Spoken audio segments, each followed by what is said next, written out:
Assalamualaikum warahmatullahi taala wabarakatuh. Kembali lagi bersama kami dalam membahas tugas selanjutnya, yaitu tugas tentang perulangan loop yang berbasis bahasa shell di sistem operasi Linux. Pertama-tama perkenalkan, kami dari mahasiswa Informatika UPN Veteran Jawa Timur angkatan 2020. Kami juga mahasiswa dari kelas sistem operasi kelas B081 yang diampu oleh Bapak Hendra Maulana. Perkenalkan, nama saya Nurholis Amarullah, NPM 046. Silakan Mas untuk perkenalan. Dan saya Mas Darul Ramadan, NPM 068. Baik, pertama-tama kita akan menjelaskan apa sih perulangan atau looping yang berbasis bahasa shell di sistem operasi Linux. Yang pertama, perulangan atau loop merupakan struktur program yang dapat digunakan untuk melakukan statement yang sama secara terus-menerus dengan cara yang efisien dan efektif selama kondisi tersebut terpenuhi. Nah, perulangan ini akan terus-menerus dilakukan selama kondisi tersebut selalu bernilai benar atau true. Jadi ketika suatu kondisi atau beberapa kondisi yang dilakukan selama belum bernilai secara benar, maka selalu akan dilakukan perulangan. Baik, selanjutnya adalah macam-macam perulangan. Yang pertama, while loop. Apa sih while loop itu? Nah, while loop ini biasanya contoh dari atau jenis dari sistem perulangan yang digunakan untuk mengeksekusi serangkaian perintah berulang kali selama suatu kondisi terpenuhi. Nah, di sini sintaksnya berupa while kondisi, do, perintah, dan done. Ini contohnya dengan bahasa Bash. Outputnya dapat kita lihat di gambar berikut ini. Baik, untuk jenis yang kedua yaitu adalah for loop. Apa sih for loop itu? For loop ini adalah jenis kedua dari looping yang digunakan untuk mengulang serangkaian perintah untuk setiap item pada daftar. Sintaksnya yaitu for variable in daftar item. Nah, daftar item ini adalah variabelnya. Kemudian do, terus perintahnya, terus di done. Berikut contoh dari for loop yang ditulis dalam bahasa Bash. Scroll Mas. Oke. Untuk outputnya dapat kita lihat di gambar di bawah ini. Nah, untuk jenis yang ketiga yaitu select loop. Select loop ini digunakan ketika kita ingin membuat sebuah program dengan beberapa daftar pilihan yang bisa dipilih oleh user. Nah, misalnya daftar menu.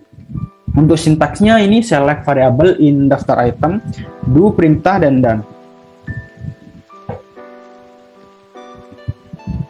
Ini untuk contoh sintaksnya, kemudian outputnya ini seperti contoh di gambar daftar menu. Oke. Untuk yang keempat yaitu until loop. Until loop ini berbeda dengan while yang contoh pertama tadi, karena until loop ini biasanya digunakan untuk mengeksekusi serangkaian perintah berulang kali sampai suatu kondisi terpenuhi. Untuk sintaksnya bisa dilihat until untuk kondisinya ditulis, terus melakukan do dengan perintah, kemudian diakhiri dengan done. Oke, Mas. Scroll. Nah, untuk outputnya bisa kita lihat seperti ini. Oke, nah untuk soal latihan terkait membuat program perulangan di sistem operasi Linux bisa kita lanjutkan oleh teman kami yang bernama Dimas Darul Ramadan. Baik Mas, silahkan. Waktu dan tempat dipersilakan. Oke, baik. Berarti di sini kita disuruh membuat program perulangan yang menerapkan beberapa konsep pembukaan bash di atas dengan ketentuan sebagai berikut. Yang saat pertama, usaha menginput acuan bilangan. Yang kedua, mencetak bilangan positif di kekuatan ganjil 3, 5, 7, 9, dan seterusnya dari bilangan acuan. Contoh outputnya ada seperti ini.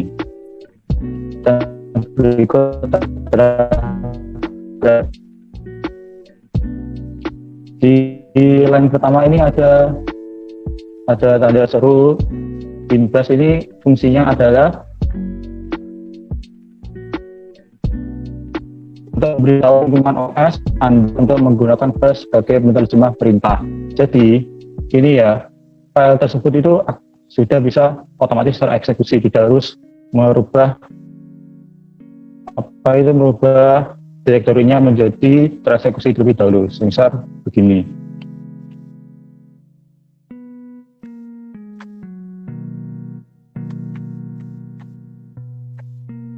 Nah, filenya ini sudah min-x. Min-x ini artinya dia sudah siap untuk dieksekusi.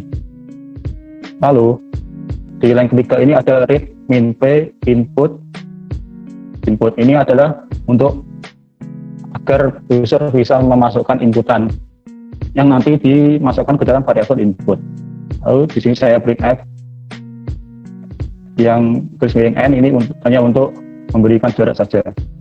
Lalu saya di sini menggunakan looping if dengan apabila bukan looping ya, maaf. Ini kondisi jika inputnya adalah positif. Jadi jika input modulus 2 sama dengan 0, ini berarti kan inputnya positif, maka saya buat menjadi negatif dahulu agar bisa di looping nanti. Dan let input sama dengan input min 1, jadi inputnya saya kurangi 1 dahulu biar jadi negatif. Lalu ditutup dengan v. Lalu di line ke-11 perulangannya saya menggunakan for. Angka sama dengan input, lalu angka harus lebih besar daripada 0, lalu angka sama dengan angka min 2.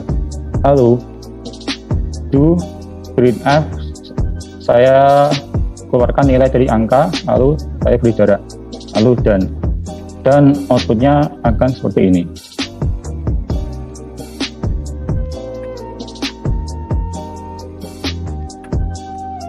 Bisa saya inputkan 15. Nah, sama seperti yang ada di soal. Nah, fungsi dari ini ya, yang saya masukkan jika inputnya genap ini adalah seperti ini. Nah, jika inputnya 16, maka outputnya akan tetap sama. Jika saya tidak memberi ini, maka outputnya akan bilangan 16, 14, 12 seterusnya akan bilangan genap. Oke, sekian penjelasan dari saya. Baik, terima kasih atas penjelasannya Mas Daru. Nah, dari kesimpulan untuk program ini dapat saya lihat ya, kalau untuk yang line 1 ini karena head program menggunakan bahasa Bash, kemudian untuk line nomor 3 ini untuk membaca inputan, serta nomor 4 untuk memberikan spasi berupa baris pada program. Nah, untuk line 6 sampai line 8 ini memberikan suatu kondisi jika inputan yang diberikan oleh user berupa angka positif akan melanjutkan inputan, kemudian dilanjutkan dengan input dikurangi 1, kemudian dilakukan perulangan for yang akan menampilkan angka semua input, angka yang lebih dari 0 kemudian dikurangi 2, kemudian akan dicetak dalam program. Baik, terima kasih Mas Dimas. Sekian penjelasan tentang looping dari kami. Saya Nurul Samarlo dan teman saya Dimas Daru Ramadan. Mohon pamit dan undur diri. Terima kasih. Mohon maaf untuk segala kekurangan. Semoga dimaafkan. Baik, terima kasih Mas. Wassalamualaikum warahmatullahi wabarakatuh.